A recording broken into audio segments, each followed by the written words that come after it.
Hello, thank you for choosing Pembrokeshire Caravan Hire. Let me show you around the workings of our 6-berth Swift Charisma caravan.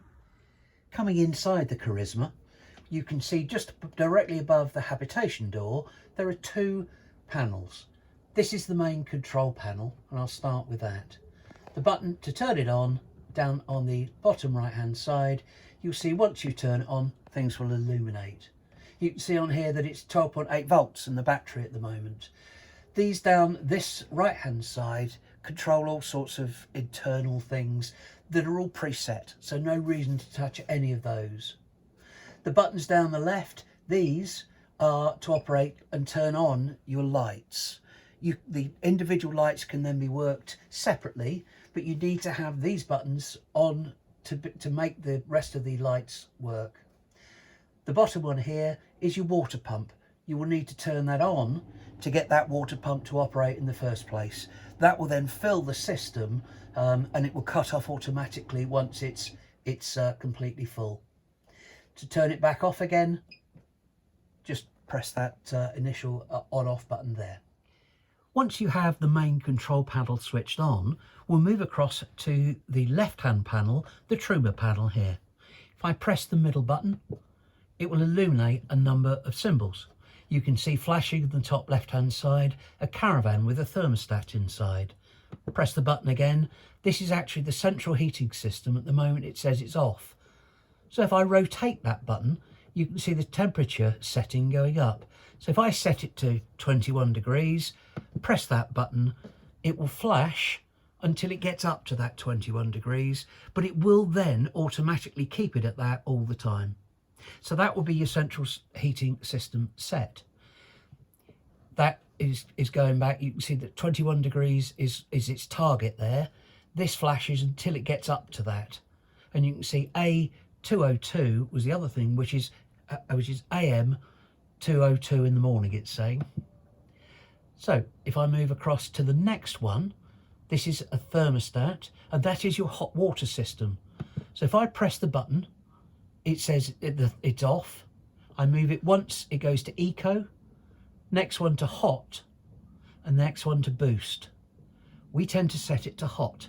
This will give you good hot water for a shower, and any time you want to do the washing up or wash your hands in the sink. So turn that back down there, I'll turn it to off. I'm now going to turn back down the heating. I'm going to turn that one to off.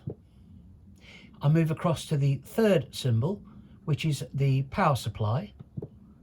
It says EL1, which is electric, pulling 1 kilowatt. If you turn that up, you can get 2 kilowatts. That may not be very good on an older campsite with a lesser power supply. A new campsite or one with a good 16 amp supply will be able to cope with electric 2 kilowatts. It will be able to pull that in. But if it hasn't got sufficient supply outside, make sure you go back to electric 1 and you shouldn't have any problems. If you move that back down, if you're off grid, you can move it just so that it operates from the gas. When you've got no electric, that's the option to operate your heating and hot water system. I'll move that back up to electric 1, press the button. The final one is a fan, which will say, if I turn the heating back on, I'll put it up to 21 again on the heating. If I move across to the fan sign there, press that, it will say eco, high. Eco will have the pump working around the caravan quite quietly. It will still get to temperature. High will give you more of a pump. It will be a bit noisier, but it will pump through and get the temperature up a bit quicker. So if I then go back and turn the heating back off, there we go, turn the heating back to the off position, then I can move this back across here and that goes back to your normal setting. I'm now sitting in the rear dinette area of our Charisma. This is probably the most flexible caravan for the sleeping arrangements that we have in our fleet. You have a double dinette. This one down here is practically identical to the other end, which offers the ability to use them as 2 single beds. You have the ability to make it into a double bed. You have 2 bunks. Please refer to the how to set the bunks up video if you're going to do that. But these will swing up so you can end up with 4 people sleeping in this area. You have the ability to eat here with the table. Plenty of storage up and around. You have below there, you have the place to plug in a television and the aerial socket. You can produce this into a double bed really very simply by pulling this out. You'll see it has a lug to lift over.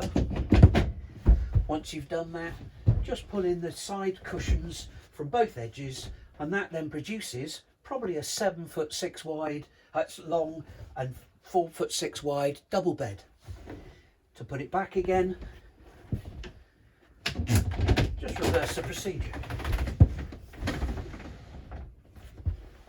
Beyond that, should anybody need some privacy down this end, concertina door will allow you to close this completely off while you still have access to the toilet down the other end. And if you have kids, this is a wonderful place to lock them away. I've now moved down to the front of the caravan into the second dinette area.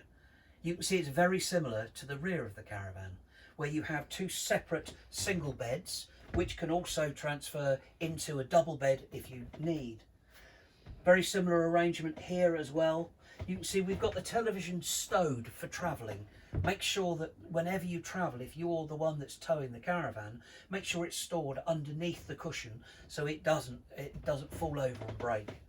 The TV can be put up here, and you have your aerial socket and your 240 volt socket at the front here, as long as a 12 volt charging point. Various bits of storage area around the top, first aid kit, your radio and CD up in here, various storage over both sides. So plenty of room, plenty of storage right the way throughout the caravan. Moving back to the centre of the caravan again, we come across the large double wardrobe, which contains plenty of hanging space, some shelves. In here you've got the table, which we typically use out in the awning, but can be used inside in either of the dinette areas. And the chairs to go with this table are stored underneath the rear benches, so you'll be able to find those at the rear of the caravan. The aerial in this particular caravan is omnidirectional, so you don't need to change it. You haven't got to point it, nothing to do with it, just plug the TV straight in and that aerial will automatically pick up all the signal that are around. The kitchen area in the Charisma caravan is actually one of the most generous that you'll get. Lots and lots of workspace, which is really useful. In the cupboards above, we have everything from your kettle through to the cafetiere to toasters and glasses. We have a microwave here, melamine tableware, kitchen utensils and cutlery, kitchen towel, kitchen foil, cling film, a draining board to use on your sink, and down below the cooker, pots and pans, all ready to use. The Dometic fridge freezer is actually a really generous size. To turn it on, just one press of the on-off button there, and you'll see it actually illuminate onto the electric signal. If you are plugged into the mains supply on the caravan site, that's the one you would use. If not, you would have to go onto the gas setting if you have no electric supply.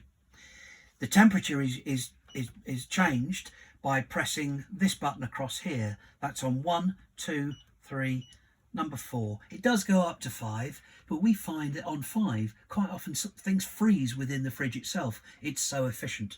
So number 4 is usually what we would hope for you to set it on. You haven't got to, it's down to you. If I open that up, plenty of space down in here, freezer compartment at the top. Moving on, we'll look at the gas cooker. To get to the hob, lift the glass lid, push it as far back as you can. If it's left forwards, that will often cut off the gas supply for safety reasons. You've got 3 gas rings, and very simply, just the same as it would be in a normal gas cooker. Turn it on, click the button, ignite it, hold it for a moment. The gas will keep going. Make sure you don't shut this back down once you've just used it, because you could get with the heat shatter the glass. They have a grill with a grill pan, and when you're using that grill, do make sure that you keep the grill open. The oven below has various trays, again off the gas, off the igniter, that can be worked there, but we always do recommend that when you're cooking, you just open up the window that little bit, just to make sure you've got some good airflow around the kitchen. I'm now stood in the bathroom area, which has a large shower cubicle, a basin and a toilet. Caravan designers have a sense of humour. They like to hide things where you can't find them, and in this case they put the light switches down below here where you wouldn't see them. That's where you turn the lights on and off for both the toilet area and the shower. The toilet is movable. This allows you to move it round to the position you feel most comfortable in. The toilet lid raises, the toilet seat raises. This is the flush, and when you press it, that encourages everything to drop down to the bottom of the toilet and to let everything out, which would include number 1s, number 2s and toilet paper, no problem. Then this handle below here, you move across, and that moves the flap across, which lets everything in the toilet fall down into directly into the toilet cassette below. So the flush and everything gets taken down into that toilet cassette below, and then you pull it back across gently and it will close, and that will become airtight. You shouldn't get any kind of back smell from there. Make sure that you don't force that across too much, because it works on a plastic cog to open up the flap, and if you push it across too hard, I've seen it jump out of the mechanism and even break the cog. So just make sure you're gentle enough with it, and to close that lid quite softly. Move that back out of the way. Illuminated mirror, basin with hot and cold tap, and in the shower, just as normal, it's a thermostatic shower, so you can actually work it, you set it, and once it's set, it won't change. Bifold shower screen finishes it off, and everything will then drain directly out away into the wastemaster outside. I'm back in the front compartment again now, just to show you a couple of things underneath the front benches. If I lift this here, you can see the Sergeant control panel on here with the charger on and the heating and hot water. That needs to stay on. If that comes off, you won't get any heating or hot water, because it just isolates it. It also has the 12-volt fuses here and your trip switches for your 240-volt system. This here is the hot water tank.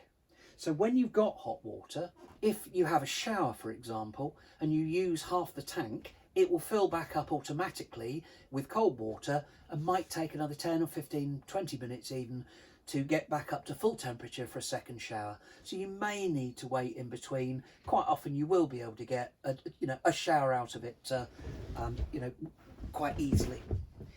Underneath this one, you can see here we have the rotary airer with some pegs, and the chairs and various things are planted down under the rear benches. So hopefully if you have a look around, you'll find that most things will be quite accessible.